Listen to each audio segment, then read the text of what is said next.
Izuku's habitual wrist flick had returned, now combined with a chewing on his lip that was getting painful. The latter had started as an attempt to stop the former considering the proximity of a known Templar, but Momo made no indication that she recognized the motion. On the screens above, Team 10's Denki Kaminari and Fumikage Tokoyami and Team 4's Mashireo Ajiro and Yuga Aoyama duked it out in training ground beta for their finals. It was a sort of back and forth with Tokoyami actively defending from a two-pronged attack while Kaminari jumped in for short but crucial bursts of defense when Team 4 gained an upper hand. The only reason Team 10 had lasted so long was their decision to hole up inside one of the buildings, the shade within making dark shadows stronger compared to the sunny outsides and giving Team 4 less area with which to dodge Kaminari. Tora was the loudest of the spectators, cheering for Team 10 without a shred of remorse. Achako had arrived with her and Sero, the brunette having quickly procured a simple, long-sleeved dress from Momo to cover the invisible girl, offering no explanation to anyone who asked. She stood silently with Izuku, Momo, Jiro, and Todoroki as the final on the screens approached its head. Midoriya, Todoroki said, the secret assassin nearly jumping at his teammate's voice. We need to discuss our opponent's quirks and cover our own shortcomings so that we may be fully prepared. Oh. Izuku nodded, tearing his eyes away from the fight. Right, I guess we do. I'm guessing you want to do this as a team, Achako offered, grabbing one arm each from Momo and Jiro. We'll go watch with the others. Momo opened her mouth as if to protest but then seemed to think better of it, silently following with a backward glance. All right, it's just us, Izuku said. What do you know about Koda-an? He hesitated, still not used to the Americans' insistence they use her given name, A and Pony. Not as much as I would like, the other boy admitted. I have been trying to open up as per Woolen-sensei's advice, but it is not as easy as she made it sound. To be frank, while under my former delusions, I did not take the necessary time to remember the details of my classmates' abilities. I was under the impression from word of mouth that you have a propensity to observing and recording detailed notes about quirks. However, that's true, Izuku replied. Koda's quirk is called Anivoice and it allows him to speak with animals and control them to a degree. It appears that the more simple a creature is, the easier he can control it, but simple creatures cannot perform complex tasks. It also helps if he already has a positive rapport with them, which will make him surprisingly dangerous here. I see. On the surface, such a power seems weak, but by gathering strength in numbers, Koda may become the leader of an overwhelming force. Todoroki nodded to himself, filing away the information in his memory, and Tsunatori. Her quirk, Horn Cannon, is a lot more that its name suggests. She is able to detach the horns that grow from her head, new horns growing to replace the old ones instantly. These horns, once detached, can float independently and support enough weight to give her a form of limited flight. At last count, she could control up to 4 horns at a time. That's all I've seen her control. Anyway, she's not as quiet as Koda, so that might be her hard limit. Todoroki pursed his lips slightly, considering his own powers and what skills Izuku had shown in the past. You mentioned Koda may have trouble controlling animals. He asked. If that is so, what causes such difficulties? Distrust or fear, I think, Izuku answered. The creatures he controls can be scared away if they think their lives are in danger, but I remember him saying once that the more he interacts with certain populations, the more they are willing to risk it, and creatures with shorter lifespans are more likely to charge ahead without fear. We've been in ground beta enough that the local rats might actually be willing to risk their lives. He blinked. I'd rather not kill them, by the way, even if they are just rats. We're just training. I understand. I will try to limit myself. Then, however, we must develop a plan before the current match concludes. Bong. Denki Kaminari has been rendered unconscious. And it appears that time is rapidly dwindling. Well, your ice and fire should be able to scare away whatever animals Koda calls on, Izuku muttered. Pony's going to be the real challenge. She can fly and has enough mobility to avoid you. Then would it be possible for you to distract her long enough for me to neutralize Koda? Todoroki asked. You mentioned that she can fly, something you are incapable of, but our last few training sessions together have shown that you are quick on your feet. Can you keep her at bay? I can do my best, Izuku vowed. Then we have a plan. Todoroki hesitated before holding up his arm diagonally, imitating a gesture he'd seen previously. Izuku offered a small smile, tying his pink, heartprint bandana around his wrist like his teammate before bumbling their wrists together. Let's win this fight, Todoroki. Please, I insist you refer to me as Shoto. If nothing else, you will need fewer syllables. Besides that, it is also the hero name I chose for my internship. Fair enough. Izuku nodded. You can call me Izuku if you want. So, does this make us friends? If you want to be, I'm counting on you, Shoto, and Izuku. Bong. Fumikage Tokoyami has been rendered unconscious. Principal Nizu announced over the PA system. With this, Team 10 can no longer fight. The winners are Team 4. Aw man. Toru complained. That's 2 in a row our side has lost. Side. Ida questioned. What side are you referring to, Hagakure? These matches are arranged so that the only sides, so to speak, are individual teams. Our side. The invisible girl explained, gesturing wildly to everyone in the area. East Gate. Yaomamo and Kyoka squeaked out a draw and you and Shoji won. But my team and now Team 10 lost. That means we're down 2-1. We are not accruing points in a combined manner through the division of East and West. That is not part of the exams.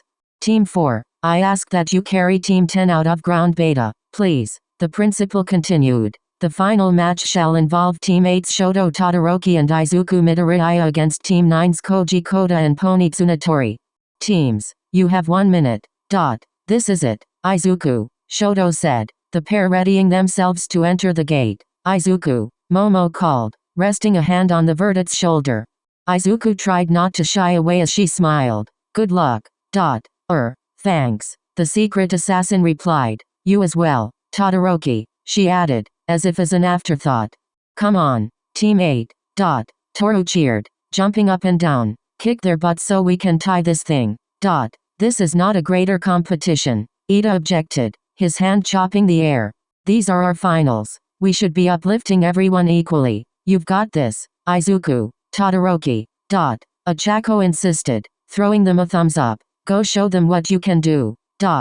Thank you, everyone, Izuku muttered, his partner only offering a silent nod. I can launch us in quickly to catch them off guard, Shoto offered as the pair turned back to the gate.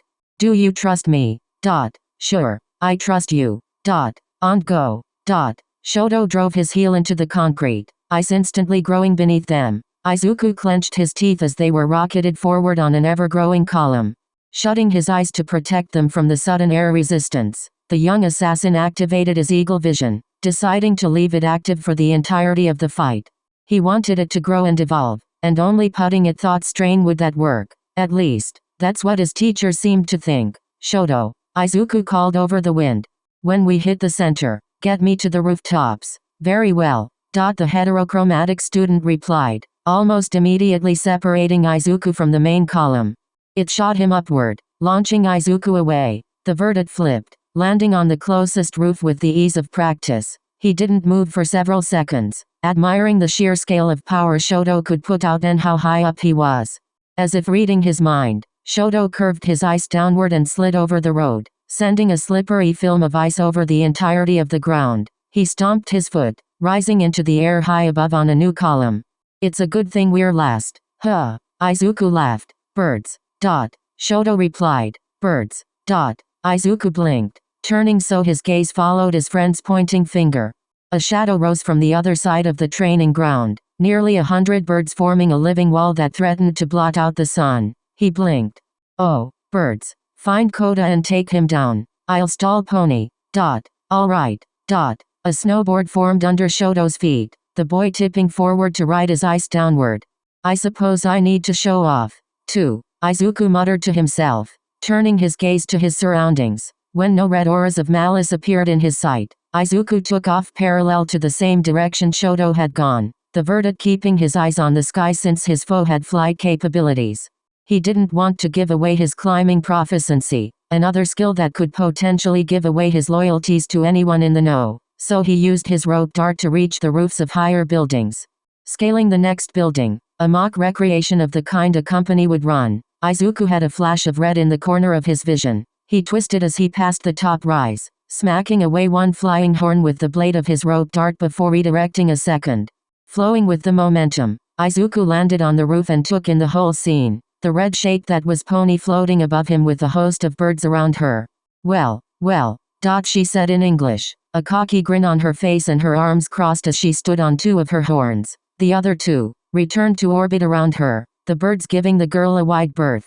Izuku's eyes picked out the butter yellow bandana holding the American's blonde ponytail. Fancy meeting you here, Izuku. I didn't expect you to deflect those.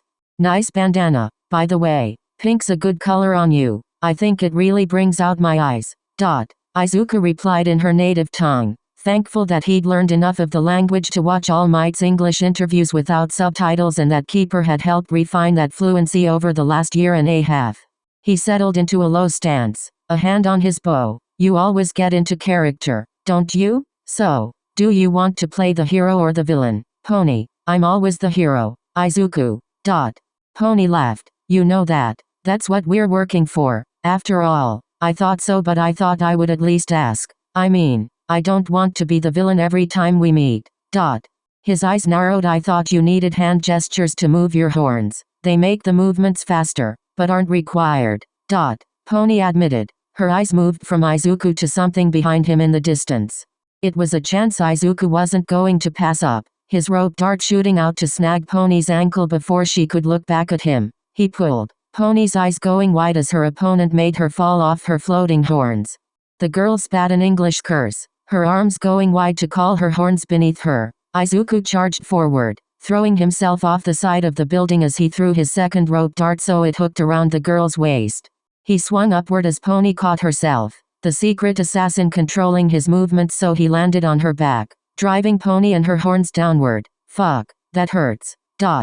Pony yelled, her horns' edges cutting into her fingers. Izuku, the hell are you doing? At least take a girl to dinner before you tie her up and try going for a ride. What the verdict croaked, Pony using his second of embarrassment as he comprehended the English euphemism to buck him off. Acting quickly, Izuku swung by the rope dart still wrapped around her, positioning himself toward the alley between the company building and the one next to it.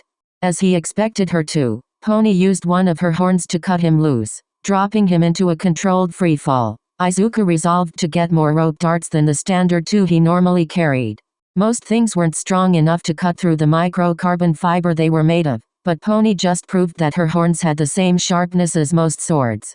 Possibly the ability to dull and resharpen as well, considering the limited damage she sustained from grabbing them herself. If they could do that, was further reshaping possible?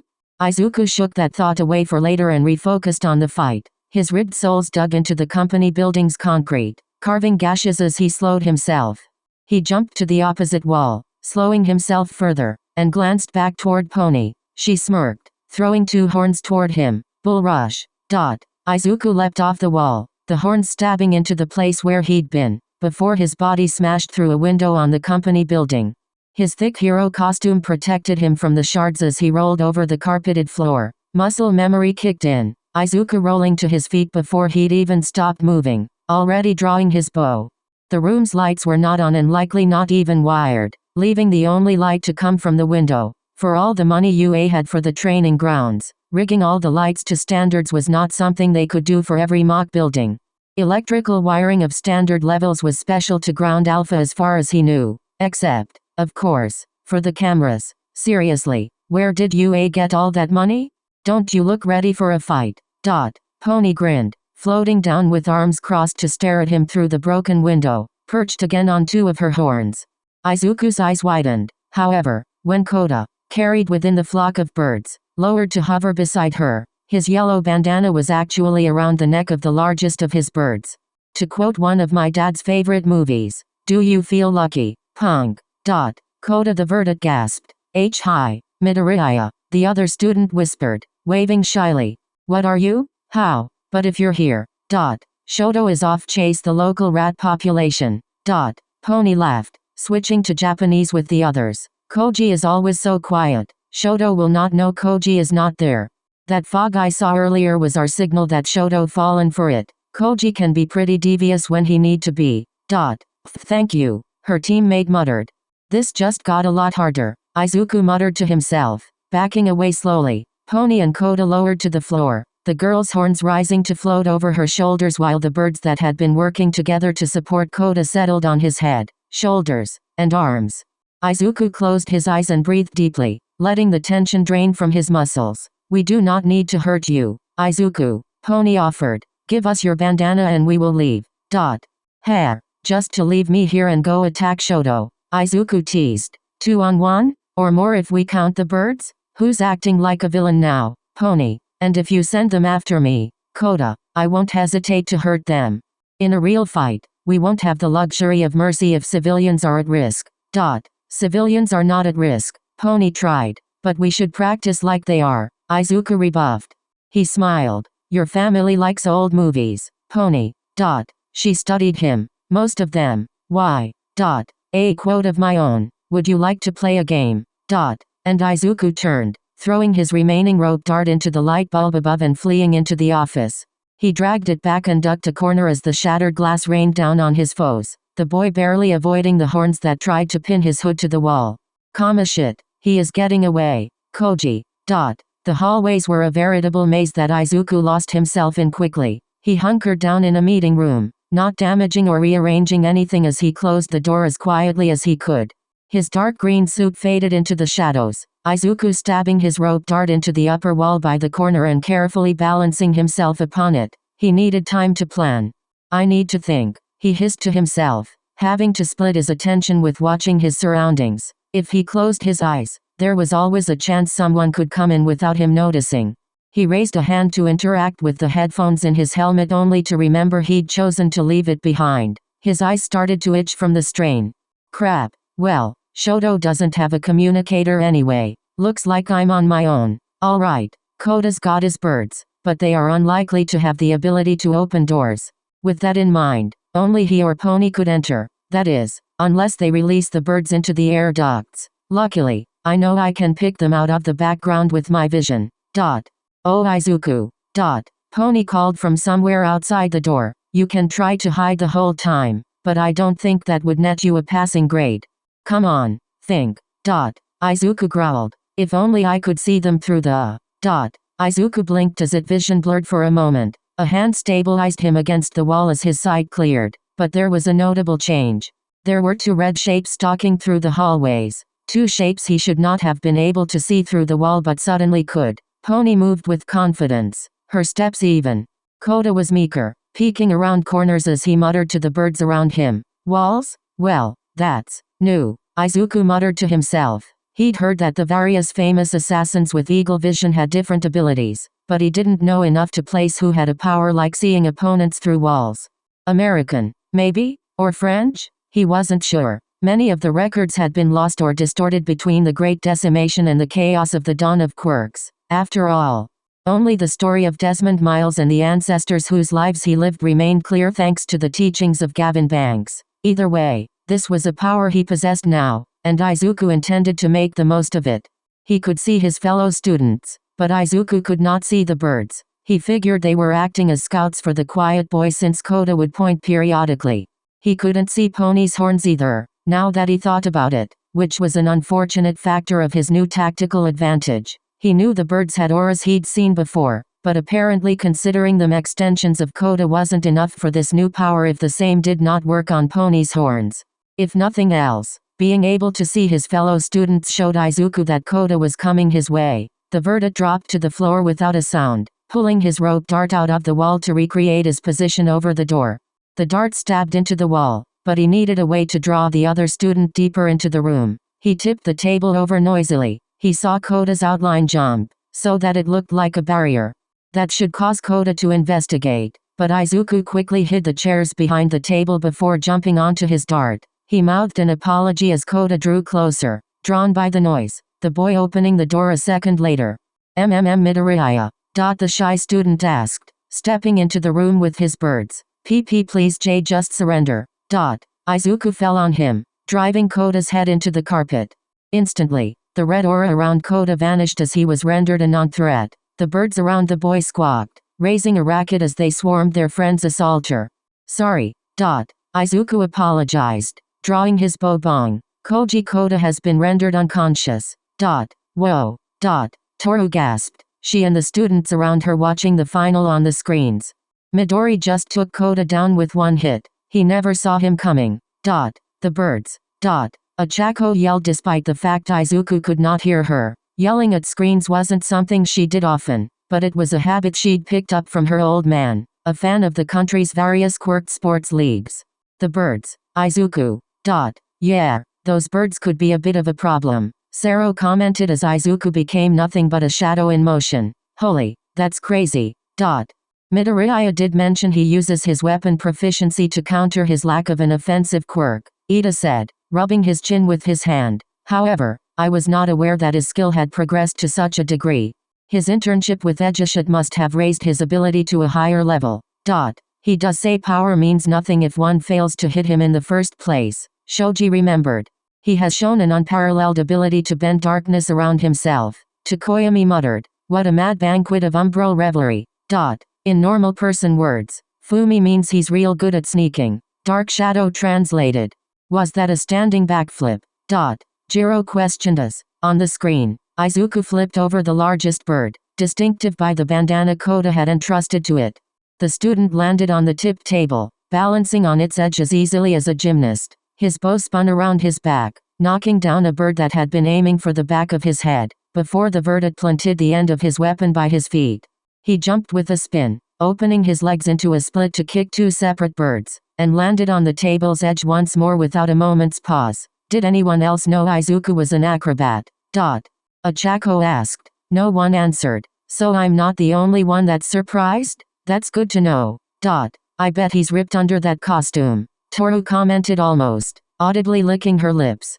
Achako and Momo both choked, blushing fiercely. On the other side of the training ground, Mina was voicing similar theories. Bakugo loudly dismissed the idea, but Tsuaya wasn't adverse to the mental image.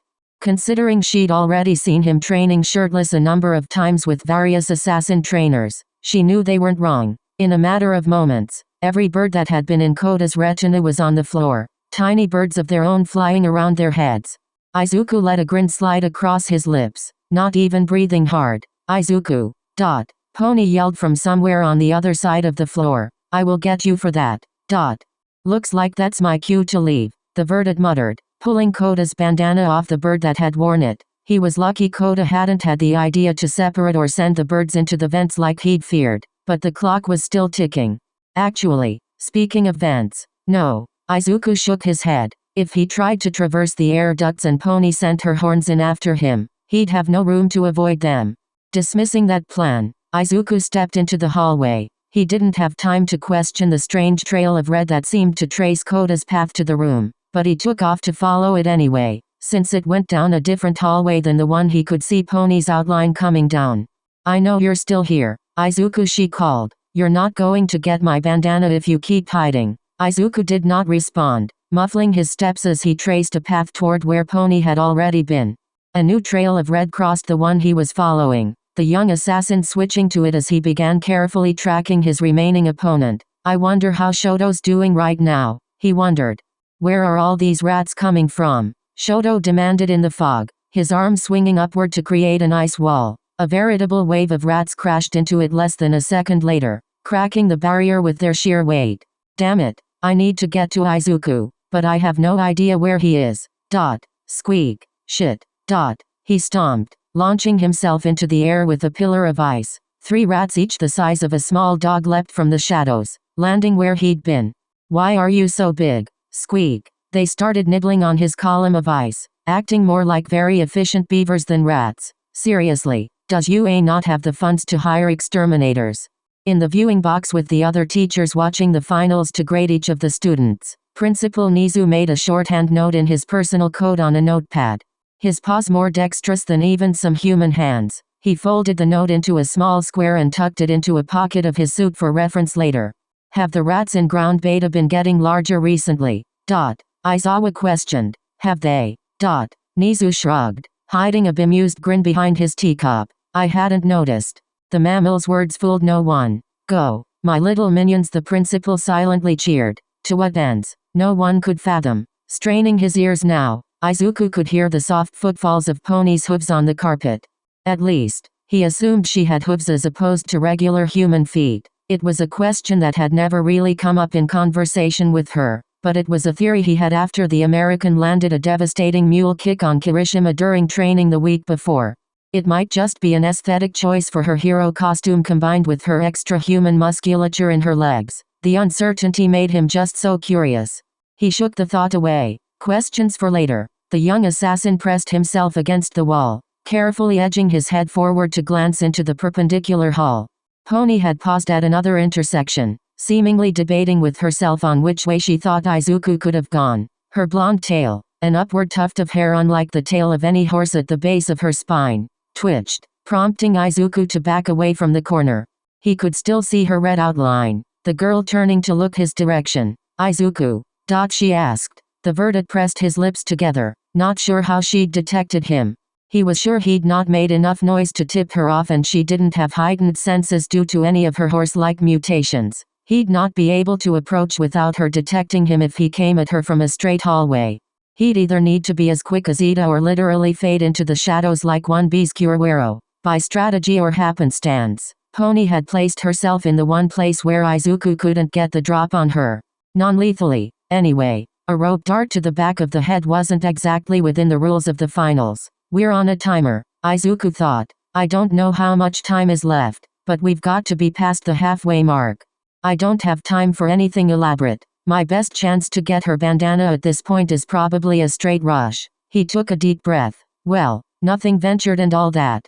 Quiet as a church mouse, Izuku stepped around the corner and drew his bow slowly. He stepped toward Pony, the girl still with her back to him. He paused. Where were her floating horns? I know you would track me down, Izuku, she said, not turning around. Too bad I expect you to do that.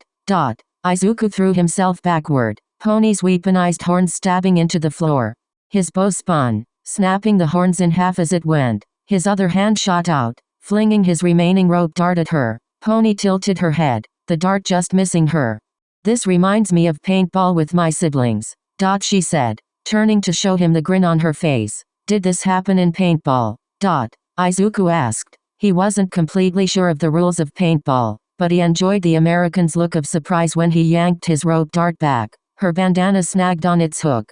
Her hair fell, freed of its ponytail. Wah! Izuku took off, running away as fast as his legs would carry him. Pony yelled something, but he didn't stop to listen. The sounds of her horns whistling through the air after him pushing his legs to go faster. Get back here, Izuku. Pony yelled. I do not understand English. He yelled back. The Verdant let a grin come to his face as he dodged another hail of projectile horns. He followed the red trails to their origin, the broken window, and slowed to a stop. Pony stopped on the other side of the room, her upper body tilted forward for easy firing of her horns. What now, Izuku? She panted. The boy backed up toward the window a step and glanced down. The height was dizzying, the cold wind blowing against his back. He smirked, the gaiter covering his nose and mouth hiding it. I have you cornered. Do you have hooves or feet? Excuse me. Pony replied. She pointed at him. You are stall for time. I will not fall for it. Give me the bandanas. And if I say no. You beat Kota, but my quirk is more dangerous than his. Do not make me cut you. I might feel bad. Sorry, Izuku replied. He spread his arms, holding both bandanas out the window. What are you doing? Trusting, he said. After all, this is a team exercise. Shoto. Pony smirked. It looked like Sho. Shoto blurred by the window, snatching the bandanas from Izuku's hand before Pony could comprehend what she was seeing. She ran for the window, but Shoto was already turning the corner, his snowboard ramp of ice carrying the dual-haired teen toward the closest exit. How? Pony muttered. She stared at the last point she'd seen him, her second opponent already outside her grasp. She chuckled, slowly building into a full laugh. Izuku felt the tension break, joining in her laughter. All right, Izuku, you got me, but I will not fall for that a second time. Good match, Pony, Izuku said. Let's go get Kota and meet up with the others. Yes, good plan. Bong. That is the end of the final match of 1A's physical finals. With the acquisition and extraction of Team 9's bandanas, Team 10 takes the victory. Congratulations and thank you all for your hard work. We will meet at Ground Beta's southern entrance for a short debriefing. See you there. Well, let's go, Izuku offered. He went back to collect Kota, the birds awake once more and giving him as dangerous a side-eye as birds were capable of. Even so, rousing Kota was not that difficult and Pony offered to carry everyone to the ground with her horns. Together, the trio made their way to the southern exit. They found the rest of the class already there, some bandaged and others in the process of being treated by Recovery Girl, but everyone was awake. Izuku met Shoto's eyes through the crowd, the pair sharing a smile. I said it before but allow me to say it once more in person. Nizu began before anyone could say anything to the new arrivals. The students of 1A arrayed before him as the principal stood tall on an annoyed Aizawa's shoulder. Thank you all for your hard work. Win or lose, you each showed us the extent of your abilities to date. Each of your teachers made notes on your performances and we will discuss each of you this evening. Your final grades will be released to you tomorrow before you are given leave for the first part of summer break. That said, do recall we will be having a summer camp the second half as per UA tradition, so plan accordingly. If you did not pass this final, we will simply have to ensure you work twice as hard during the camp. Well, that is all I had to say, but please humor me as I attempt to drive your motivation higher. Win or lose, pass or fail, we only want you to break your current limits. To go. Plus ultra. All Might asked to be excused from the meeting for a moment, his cell phone repeatedly proclaiming a phone call is here. A phone call is here. Once the door shut behind him, leaving Japan's #1 hero alone in the hallway, he let go of his transformation with a sigh and answered the call. Please tell me you have good news, Naomasa. Do you consider a startling lack of any news to be good news? Nothing. Toshinori questioned. I know All for One is secretive to the point we thought him dead for all these years, but he can't have up and vanished after one attack. The attack on the USJ at the start of the school year was the first and only instance in which we've seen any of these Nomu creatures. At this point, it might just be another guy trying to emulate All for One's style like a wannabe protege. Impossible, the blonde insisted. No one else has the ability to steal and transfer quirks. We know he had allies, Naomasa reminded him. These Namas are a scientific monstrosity. Perhaps a scientist with some type of genetics quirk cloned him? Could we be dealing with a copy? I don't know. Would that be better or worse? He blinked. Actually, have any doctors gone missing in the last couple of months? Let me run a check through the database. Toshinori tapped his foot as he listened to the background noise of the police station, his friend and confidant typing away at a keyboard. 3 doctors have gone missing in the past 3 months, but only one in the area, a quirk analyst and pediatrician named Garaki. That's weird. His adopted grandson went missing a year ago, too. Unsolved. At this point, I'll take any lead, Toshinori said. It might be nothing, but it might be something. Find this Garaki's last known location. We'll see if we can follow him to All for One and put that bastard down for good this time. Leave it to me. Toshinori sighed as he hung up, leaning slightly against the wall. This added stress of All for One potentially coming back caused his old wounds to flare up worse than ever, though he didn't know if that was true pain or just some weird placebo. Still, he knew he could not let the threat of All for One fall over his students. Little did he know, of course, that his worries had already been settled by a greater threat to the rest of the world.